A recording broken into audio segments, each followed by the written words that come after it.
स्वागत है दोस्तों यूट्यूब चैनल टोटल प्रैक्टिकल में। जैसा कि चैनल का नाम है टोटल प्रैक्टिकल, तो हमेशा की तरह आज फिर हम प्रैक्टिकल चीज़ें देखने वाले हैं, समझने वाले हैं और सीखने वाले हैं। तो ये हमारा ट्रांसफार्मर क्या है, इसका पार्ट 2 है।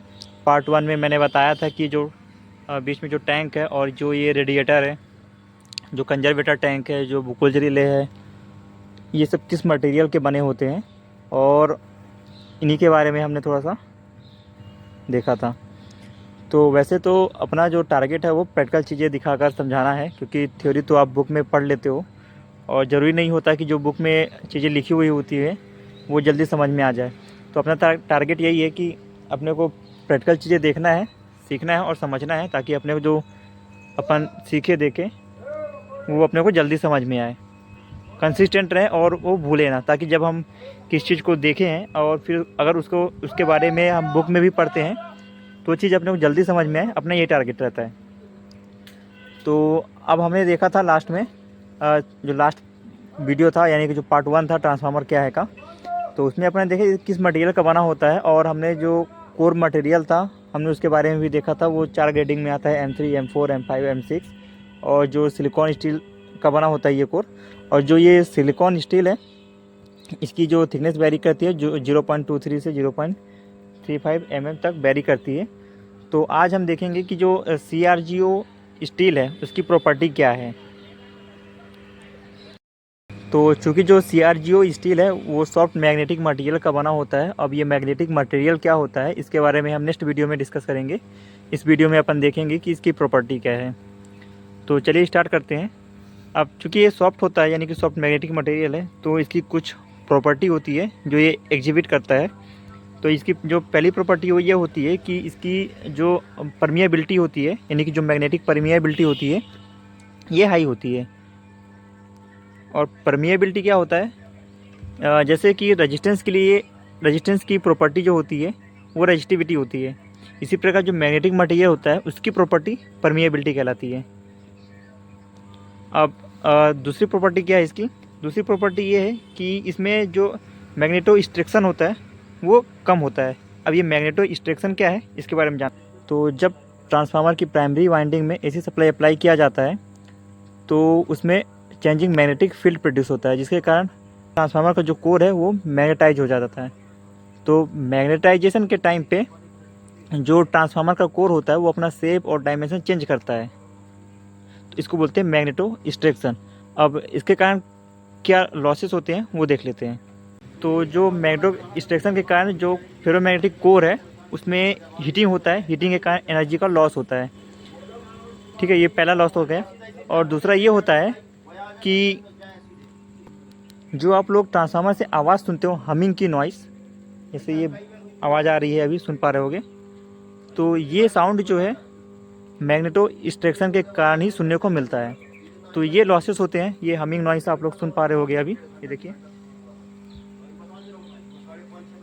तो ये लॉसेस जो है मैग्नेटो स्ट्रिक्शन के कारण ही होता है। तो अब इसकी तीसरी प्रॉपर्टी ये होती है कि जो CRGO स्टील है इसकी रजिस्टिविटी हाई होती है। आप देख भी पा रहे होंगे कि ये जो लेमिनेटेड कोर है सिलिकॉन स्टील का बना हुआ है और इसमें ये कोर के ऊपर ये वार्निश चढ़ा हुआ है। तो वार्निश के कारण क्या होगा कि रजिस्टिविटी जो है सिलिकॉन स्टील की वो हाई हो जाती है और जो क्रॉस सेक्शन एरिया है वो भी लो है, जिस कारण से जो एडी करंट लॉस होता है वो कम हो जाता है, क्योंकि जो रजिस्टिविटी है वो डायरेक्टली प्रोपोर्शनल रेजिस्टेंस होता है और रेजिस्टेंस अगर इंक्रीज होगा तो एडी करंट लॉसेस जो है कम होगा। और रेजिस्टेंस जो है inversely proportional to cross section area होता है, यानी कि आप देख भी पा रहे होगे कि जो इसका क्रॉस सेक्शन एरिया है वो भी लो है। इसका मतलब ये है कि जो रेजिस्टेंस की वैल्यू है वो अभी भी इंक्रीज है, यानी कि एडी करंट लॉस इससे अभी भी कम होगा। तो ये होता है एडवांटेज लेमिनेटेड सिलिकॉन स्टील का यूज़ करने से।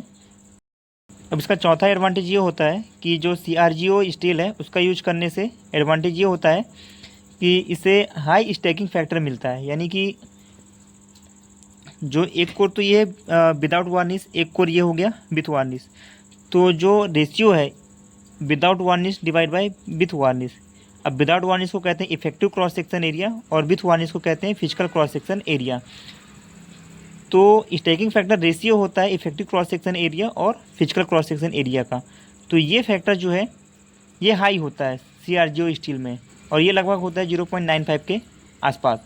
और रजिस्टिविटी भी हाई है, यानी कि जो एडी करंट लॉसेस होते हैं वो भी लो हो जाता है। तो ये एडवांटेज होता है सिलिकॉन स्टील का। तो क्रॉस सेक्शन एरिया लो होने का एक एडवांटेज ये भी होता है कि अगर क्रॉस सेक्शन एरिया लो होता है तो जो मैग्नेटिक फ्लक्स डेंसिटी है वो इंक्रीज हो जाती है, क्योंकि जो मैग्नेटिक फ्लक्स डेंसिटी होता है वो होता है 5/A। 5 आपका फ्लक्स हो जाता है और डिवाइड बाई एरिया। तो अगर एरिया आप कम रखोगे तो आपकी फ्लक्स डेंसिटी जो है वो हाई हो जाएगी। अब डेंसिटी का क्या मतलब होता है कि जैसे मान लो आप एक बस में सफ़र कर रहे हो और बस की जो है 40 सीट है। अब 40 सीट का मतलब है 40 लोग। तो अगर उस बस में 40 से ज़्यादा यानी कि 80, 90, 100 ऐसे लोग अगर सफ़र कर रहे हैं तो इसका मतलब है कि उस बस का जो डेंसिटी है वो ज़्यादा है। तो इसी प्रकार मैग्नेटिक फ्लक्स डेंसिटी यानी कि मैग्नेटिक फ्लक्स लाइन जो है उस एरिया से ज़्यादा पास होता है, उसको बोलते हैं मैग्नेटिक फ्लक्स डेंसिटी का हाई हो जाना। यानी कि एक छोटे से एरिया में ज़्यादा मैग्नेटिक फ्लक्स लाइन का पास हो जाना वो कहलाता है हाई फ्लक्स डेंसिटी। तो अगर क्रॉस सेक्शन एरिया कम है इसका मतलब ये हुआ कि जो फ्लक्स डेंसिटी है उसकी वैल्यू हाई है। तो क्रॉस सेक्शन एरिया कम होने का ये भी एक एडवांटेज हो जाता है।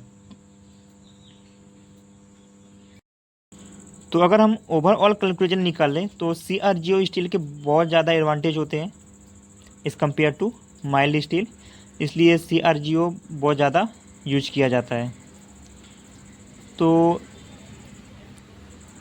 नेक्स्ट वीडियो में हम बात करेंगे जो मैग्नेटिक मटेरियल है उनको कितने पार्ट में डिवाइड किया गया है मैग्नेटिक मटेरियल का, जैसे कि मैंने बात किया था फेरोमैग्नेटिक मटेरियल और मैंने बात किया था सिलिकॉन स्टील। तो नेक्स्ट वीडियो में हम बात करेंगे कि जो सिलिकॉन स्टील है ये किस कैटेगरी में आता है और फेरोमैग्नेटिक मटेरियल की क्या प्रॉपर्टी होती है। नेक्स्ट वीडियो में हम ये सब डिस्कस करेंगे। तो आप वीडियो को ज़रूर देखना और अंत तक देखना, और अगर चैनल को सब्सक्राइब नहीं किया होंगे तो चैनल को सब्सक्राइब भी कर लीजिएगा। इससे ये होता है कि आपको मेरे हर आने वाले वीडियो का नोटिफिकेशन आपको